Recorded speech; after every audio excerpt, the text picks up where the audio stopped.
تم نے اسلام کو روشن کیا ہے۔ اس سے مسجد کی اہمیت کا بھی پتہ چلتا ہے کہ مسجد کے روشن کرنے کو حضور اکرم صلی اللہ علیہ وسلم نے اسلام کی روشنی قرار دیا۔ نورت الاسلام، تم نے اسلام کو روشن کر دیا ہے، اللہ تعالیٰ تمہاری دنیا اور آخرت روشن کرے۔ اور آپ نے فرمایا کہ تم نے اتنا اچھا کام کیا ہے کہ اس وقت میں میرے یہاں اگر کوئی بیٹی ہوتی تو میں اس کی شادی تمہارے ساتھ کر دیتا۔ حضرت نوفل جو حضور اکرم صلی اللہ علیہ وسلم کے بھائی ہوتے ہیں رشتے سے، جناب عبد المطلب کے سلسلے میں ہیں، انہوں نے کہا اللہ کے رسول میری ایک بیٹی موجود ہے اور آپ فرمائیں کہ میری بیٹی آپ کی بیٹی ہے، آپ کو اختیار ہے۔ اسی وقت روایت کے الفاظ یہ ہیں کہ اسی وقت ہاتھ کے ہاتھ حضور اکرم صلی اللہ علیہ وسلم نے ان کا نکاح حضرت تمیم داری سے کیا، اور اس طرح سے تمیم داری مسجد میں چراغ روشن کرنے کی وجہ سے حضور اکرم صلی اللہ علیہ وسلم کے رشتہ دار ہو گئے۔ سبحان اللہ، آپ کے غلام کو بھی تو رسول پاک صلی اللہ علیہ وسلم نے بڑے پیارے نام سے موسوم جی کیا۔ ہاں، ان کا نام تھا جو حضور اکرم صلی اللہ علیہ وسلم نے کیا کہ میں نے، تمیم نے بتایا کہ میں نے یہ کام اس غلام سے کرایا ہے، یہ میرا ملازم ہے، غلام ہے۔ حضور اکرم صلی اللہ علیہ وسلم نے پوچھا ان کا کیا نام ہے؟ انہوں نے بتایا ان کا نام فتح ہے۔ آپ نے فرمایا کہ نہیں، اب ان کا نام سراج ہے۔ سراج کا مطلب چراغ جلانے والا۔ تو وہ پسند کرتے ہیں حضور اکرم صلی اللہ علیہ وسلم کے صحابہ کرام میں سے جس کو حضور نے جو نام دے دیا، تفریحاً کہہ دیا ہو، مذاق میں کہہ دیا ہو، بس اس نام کو انہوں نے اپنے نام سے زیادہ ترجیح دی۔ حضرت علی رضی اللہ تعالیٰ عنہ کو ابو تراب کہہ دیا تھا، بس وہ انہوں نے ابو تراب کو زیادہ پسند کیا۔ حضرت ابو ہریرہ کو ایک مرتبہ بلی ان کی آستین میں تھی، بلی کا بچہ، تو آپ نے فرمایا تھا انت ابو ہریرہ، تو بلی والا ہے یا بلی کا باپ ہے؟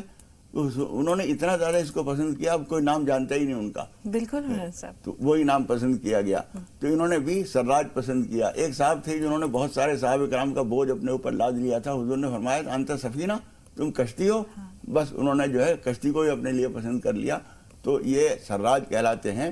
لیکن صحیح بات یہ ہے کہ ان کا نام، کنیت ان کی زیادہ مشہور کنیت سے ہیں۔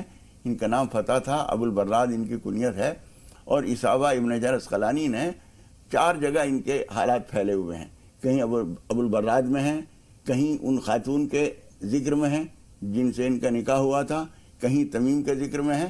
لیکن حضرت تمیم داری رضی اللہ تعالیٰ عنہ کی یہ خوبی بہت اہم خوبی ہے، اور ایک عجیب بات جس کو صحابہ کرام، جس کو محدثین ایک عجیب طور، ایک نادر واقعہ کے طور پر بیان کرتے ہیں، وہ یہ کہ ان کی ملاقات دجال سے اور ایک اور خاتون سے ہوئی تھی جو عجیب قسم کی تھی، کسی جزیرے میں وہ ملے تھے، اور وہ دجال جو ہے اس زنجیروں سے کسا ہوا تھا۔ یہ بات دوسری کتابوں میں نقل کی گئی ہے، اور اصابہ میں اس کو بہت مختصر نقل کیا گیا ہے۔ یہ بات انہوں نے دیکھی، تم کون ہو؟ انہوں نے پوچھا، تو انہوں نے کہا کہ میں دجال ہوں۔ انہوں نے کہا تمہارا کب آؤ گے، تم کیا کرو گے؟ انہوں نے کہا کہ ایک زمانے کے بعد مجھے آنا ہے۔ یہ ایک عجیب سا واقعہ ہے، دجال کو آنا ہے بہت بعد میں۔ بالکل مولانا صاحب، اور اس واقعے کو اس لیے بھی ہم چاہیں گے کہ تھوڑا تفصیل سے بیان کریں کہ کالر نے سوال کیا تھا اور تب ذہن میں ان کا نام نہیں آیا تھا، تو ہم نے سوچا کہ جب ہم ہر سنیچر کو عظمت صحابہ سیریز پیش کرتے ہیں تو کیوں نہ حضرت تمیم بن اوس داری کو جو ہے وہ شامل کر لیا جائے۔ یہ آپ یہ دیکھیں کہ بہت ایک عجیب واقعہ بھی ہے، اور اس کی دلیل جو ہے وہ صحیح مسلم میں بھی ملتی ہے۔ ایک حدیث کے ذریعے رسول پاک صلی اللہ علیہ وسلم نے یہ واقعہ بیان کیا۔ ایک خاتون ہے جو بتاتی ہیں کہ رسول اللہ صلی اللہ علیہ وسلم نے ہم سب کو مسجد میں نماز کے لیے بلایا، اور میں اتفاق سے اس طرف تھی جو مردوں سے تھوڑا الگ تھا لیکن قریب تھا اس جگہ سے، اس مقام سے۔ تو رسول پاک صلی اللہ علیہ وسلم نے کہا کہ میں ایک واقعے کا ذکر کرنا چاہتا ہوں، اور خوبی کی بات یہ ہے کہ اس کی سند جو ہے وہ حضرت تمیم کے واقعے سے بھی، ان کے تجربات سے بھی مل رہی ہے۔ ہوا یہ کہ حضرت تمیم بیان کرتے ہیں مولانا صاحب کہ میں اور میرا جو قبیلہ ہے لخم اور ایک اور قبیلہ، ہم سب جو ہے وہ سمندری سفر پہ تھے۔ سمندر میں اچانک اونچی اونچی موجیں اٹھنے لگیں اور ہمارا جو جہاز تھا ڈولنے لگا۔ ہم چھوٹی چھوٹی کشتیوں کے ذریعے ایک جزیرے پر پہنچے۔ تو ہم نے وہاں ایک جانور دیکھا۔ وہ جانور ایسا تھا جس کے پورے جسم پر بے انتہا بال تھے، تو اور ایسا پتہ نہیں، معلوم نہیں ہو رہا تھا کہ اس کا اگلا حصہ کہاں ہے اور پچھلا حصہ کہاں ہے۔ جساسہ اس کا نام بیان کیا گیا۔ جساس، جی اس سے پوچھا کہ تو کون ہے؟ تو اس نے کہا کہ میں جساسہ ہوں۔ پھر کہا کہ اندر ایک آدمی ہے جو تم سے ملاقات کا منتظر ہے۔ اب یہ ڈر گئے کہ کیا ہے، کہیں شیطان تو نہیں ہے۔ خیر یہ گئے وہاں، دیکھا کہ قوی ہے کل مخلوق، ایک انسان ہے، بہت لمبا چوڑا آدمی جو زنجیروں سے جکڑا ہوا ہے، اس کے دونوں ہاتھ گردن سے بندھے اور اس کے گھٹنے سے لے کر ٹخنے تک کا جو حصہ ہے وہ زنجیروں سے، لوہے کی زنجیروں سے جکڑا ہوا ہے۔ تو اس نے پوچھا کہ تم کون ہو؟ تو کہا کہ ہم رسول اللہ صلی اللہ علیہ وسلم کے ماننے والے ہیں. پوچھا کہ تم کون ہو؟ اس نے کہا میں دجال ہوں. پھر اس نے کہا کہ تم یہ بتاؤ کہ ایک نبی آخر الزماں ہے جن کا ظہور ہونے والا ہے, کیا انہوں نے نبوت کا اعلان کر دیا؟ تو انہوں نے کہا کہ ہاں کیا. پھر وہ کیا معاملہ ہوا؟ انہوں نے کہا کہ اپنی قوم نے ان کو اپنے ملک سے نکال دیا اور وہ مدینہ میں ہے اس وقت اور اسلام قائم ہو چکا ہے. پھر اس نے دجال نے 3 سوال پوچھے. سوال تو یہ پوچھا کہ جو بیسان ہے ایک علاقہ, اس میں جو کھجور کے درخت ہیں اس میں پھل آتے ہیں؟ انہوں نے کہا کہ ہاں پھل آتے ہیں. تو دجال نے کہا کہ ایک وقت آئے گا کہ جب وہ درخت سوکھ جائے گا. پھر دریائے تبریہ اس میں پانی ہے؟ بولے ہاں وافر پانی ہے. پھر ایک چشمہ ہے زہر, اس کا انہوں نے پوچھا, دجال نے پوچھا کہ اس چشمے میں پانی ہے؟ کہا کہ ہاں ابھی پانی ہے. تو کہا کہ جب یہ سوکھ جائے گا تو میرے خروج کا وقت, میرے باہر نکلنے کا وقت آسان, وہ جو ہے وقت آ جائے گا, قریب آ جائے گا, اور یہ جو زنجیریں تم دیکھ رہے ہو یہ اللہ کے حکم سے ٹوٹ جائیں گی اور میں باہر نکل جاؤں گا اور میں پورے دنیا میں 40 دن میں پھروں گا.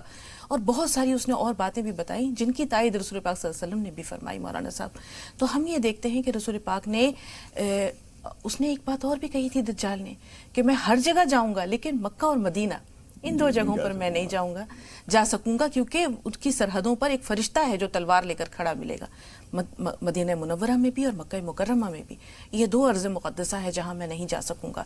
تو رسول اللہ صلی اللہ علیہ وسلم نے اپنے عصائے مبارک کو یہ واقعات بیان کرتے ہوئے زمین پر مارا 3 مرتبہ اور کہا کہ یہ طیبہ ہے, یہ طیبہ ہے, یہ طیبہ ہے. تو یہ جو دجال کا واقعہ ہے, دجال کا خروج جو حقیقت ہے وہ بھی ہے اور اس کے خروج کا ایک وقت بھی ہے. تو ہم یہ دیکھتے ہیں کہ آج سائنٹیفک جو تحقیقات ہیں اس سے کچھ چیزیں ایسی ثابت ہو رہی ہیں کہ جیسے دریائے تبریہ ہے اس کا پانی کم ہو رہا ہے, یا جو بیسان میں درخت ہیں ان میں بھی جو ہے کھجور کی پیداوار میں کمی آ رہی ہے. تو یہ تو اللہ کو معلوم ہے کہ کب ہے اس کے خروج کا وقت, لیکن دجال کی حقیقت واقعی ہے. نہیں, اس بات کی خاص بات یہ ہے جس کو محدثین نے اس طور پر بیان کیا ہے کہ یہ ایک نادر واقعہ ہے. سارے واقعات تو جو حضور اکرم صلی اللہ علیہ وسلم بیان فرماتے ہیں وہ اللہ کی طرف سے حضور اکرم صلی اللہ علیہ وسلم کو بتائے جاتے ہیں, حضور اکرم صلی اللہ علیہ وسلم اہل ایمان کو بتاتے ہیں. یہ واقعہ ایسا ہے کہ اللہ تعالیٰ نے حضرت تمیم داری کو دکھایا اور ان سے پوری گفتگو ہوئی, اور وہ آ کے حضور اکرم صلی اللہ علیہ وسلم کو انہوں نے بتایا, اور حضور اکرم صلی اللہ علیہ وسلم نے اپنے منبر مبارک پر بیٹھ کر حضرت تمیم داری کے حوالے سے اس واقعے کو بیان فرمایا. یہ ایک نادر چیز ہے اس لحاظ سے بھی.